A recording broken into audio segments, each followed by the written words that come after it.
আমার চ্যানেলে তোমাদের সকলকে স্বাগত। আজ আমরা ক্লাস 4-এর রায় মার্টিন প্রশ্নবিচিত্রা থেকে পরিবেশের দ্বিতীয় পর্যায়ক্রমিক মূল্যায়নের শেষ তথা 14 নম্বর স্কুল সলভ করব।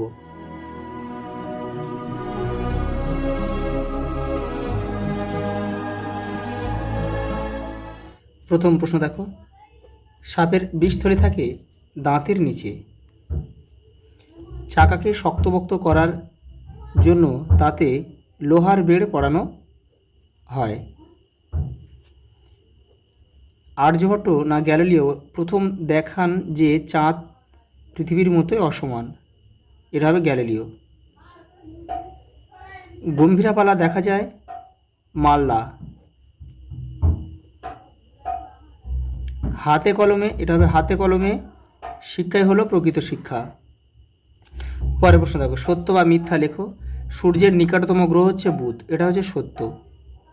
পরেরটা দেখো, দূরবীন আবিষ্কার করেন আর্যভট্ট, এটা কিন্তু মিথ্যা। এটা হবে দূরবীন আবিষ্কার করেছে গ্যালিলিও। যারা পড় আঁকেন তাদের বলে শ্যাকরা। শ্যাকরাটা হচ্ছে পিতলের শিল, এটা ভুল, মিথ্যা হবে। শ্যাকরাটা হচ্ছে পিতলের শিল্প, অর্থাৎ ডোকরা কাজ করে তারা। পরেরটা দেখো, চিত্তরঞ্জনে রেল ইঞ্জিন কারখানা আছে, এটা কিন্তু সত্য। চিত্তরঞ্জনে পশ্চিম বর্ধমানে অবস্থিত। নিম পাতা সর্দি কাশি সারাতে ব্যবহার করা হয়, এটা কিন্তু মিথ্যা। নিম পাতা হচ্ছে রক্ত পরিষ্কার করতে ব্যবহার করা হয়। পরের প্রশ্ন দেখো, শূন্যস্থান পূরণ করো। ভারতবর্ষ থেকে মহাকাশ অভিযানে যান রাকেশ শর্মা। সালটা ছিল 1984। শনি গ্রহের সন্ধানে গিয়েছে ক্যাসিনি, আর মঙ্গল গ্রহের সন্ধানে গিয়েছে কিউরিসিটি। খাঁচার ভিতর গানটি লিখেছেন লালন ফকির।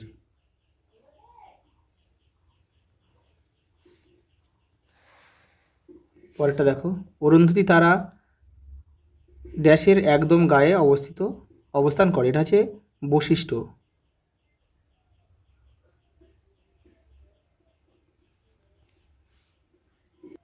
পরেরটা দেখো, বাজি পটকা এগুলিকে বলে দাহ্য বস্তু।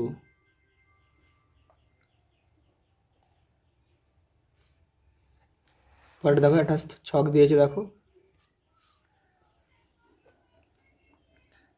চা বাগান দেখা যায় কোথায়? দার্জিলিং জেলায়।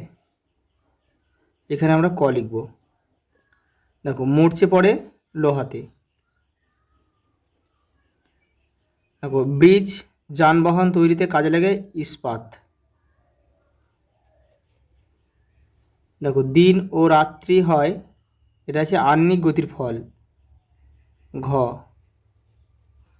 আর মৃৎশিল্প হচ্ছে কৃষ্ণনগর, নদীয়ার কৃষ্ণনগরে মাটির শিল্প বিখ্যাত।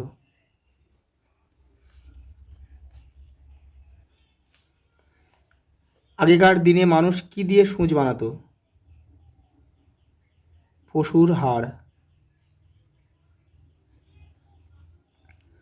মালাকার কাদের বলা হয়? যারা সোলার কাজ করেন। যারা সোলার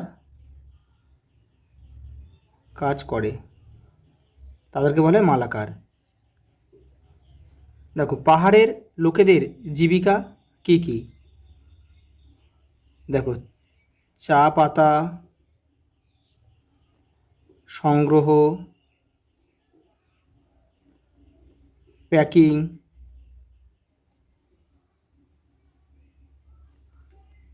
পর্যটন শিল্পেও প্রচুর মানুষ কিন্তু পাহাড়ে কাজ করে। দেখো, সিংকোনা গাছের ছাল থেকে কী তৈরি করা হয়? ম্যালেরিয়া রোগের ওষুধ। ছাল থেকে কী তৈরি হয়? ম্যালেরিয়া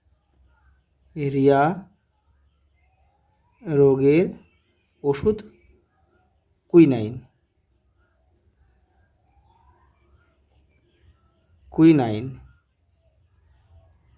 কুইনাইন তৈরি করা হয়, ম্যালেরিয়া রোগের জন্য কিন্তু ব্যবহার করা হয়। আগেরকার দিনে মানুষ কি দিয়ে ছবি আঁকতো? কাঠ, কয়লার ছাই দিয়ে। লাস্ট প্রশ্ন দেখো, সপ্তর্ষিমণ্ডল সম্বন্ধে যা জানো চিত্র সহ লেখো। তোমাদের বই 74 নম্বর পেজে রয়েছে, দেখো এই দেখো এখান থেকে এ পর্যন্ত লিখবে, আর এই ছবিটা যদি তোমরা আঁকতে পারো নামগুলো দিয়ে, তাহলে কিন্তু পুরো নাম্বার পেয়ে যাবে। তোমাদের কিন্তু সব স্কুলগুলো কমপ্লিট করে দিলাম, তোমরা এখান থেকে ভালোভাবে প্র্যাকটিস করো। আর ভিডিওগুলো খুঁজে না পেলে চ্যানেলের প্লেলিস্টে যাবে, ওখানে তোমাদের সব ভিডিও দেওয়া আছে, ওখান থেকে তোমরা করে নেবে। আজ এই পর্যন্ত, দেখা হবে পরের ভিডিওতে।